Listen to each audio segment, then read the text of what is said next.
Students, my friends and countrymen, we've seen a lot of time together in the public school system. Skills have been learned, lessons have been mastered, and battles have been fought and won. Shall we let our newfound gains go to waste? Shall we let our newly forged weapons of the mind drop to the ground rusted and unused in the years to come? We shall not.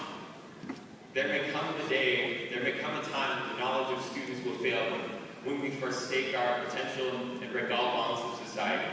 But it is not this day. This day, we soar to new heights. This day, we succeed. Success will take not only previous knowledge, but two very important things: perseverance and a willingness to sacrifice stability for a step into the unknown. Birth into a poor family in 1792 didn't stop Michael Faraday from achieving greatness. He received very little formal education and had to take it into his own hands. Apprenticed to a bookbinder, he read many books during his 7 years apprenticeship and developed a passion for electricity and magnetism. After his apprenticeship, he continued his passion by attending lectures by Sir Humphrey Davy of the Royal Institution. Faraday took a chance and sent 300 pages of notes from Davy's lectures. Impressed, Davy hired Faraday as a secretary, which eventually led to Faraday's appointment as chemical assistant at the Royal Institution. At the Royal Institution, Faraday discovered many laws about electricity and magnetism, which define the way we understand them today. His willingness to persevere and to soar to new heights paved his way to eventual success.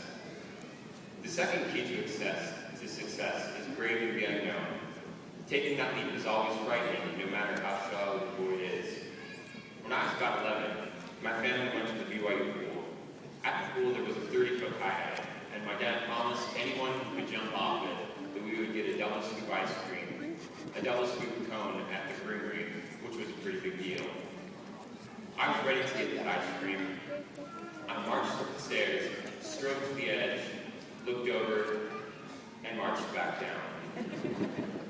I could envision my 11-year-old self jumping off the edge, falling through the air, hitting the water, and promptly breaking every bone in my body. I was terrified of the thing. But the lure of ice cream was greater than any fear of death remaining. I crept back up the stairs, eased my way to the edge, looked down, edged back, said a quick prayer, and then jumped off. It wasn't nearly as bad as I expected, and it had more ice cream than I could eat that night. Often, great rewards come when we step into the unknown. Another, more serious time I ventured into the unknown was when my family lived in Germany. Many of you may be jealous of this experience that I got to have, but I really didn't want to go at the time. I didn't understand German, I didn't want to make new friends, and I didn't want everything to get so much harder. But I went and I learned. I'll never remember that as the most fun or rewarding time of my life, but it was assuredly a time when I soared to new heights, or at least strange and different heights. The unknown may not always be where we want to go.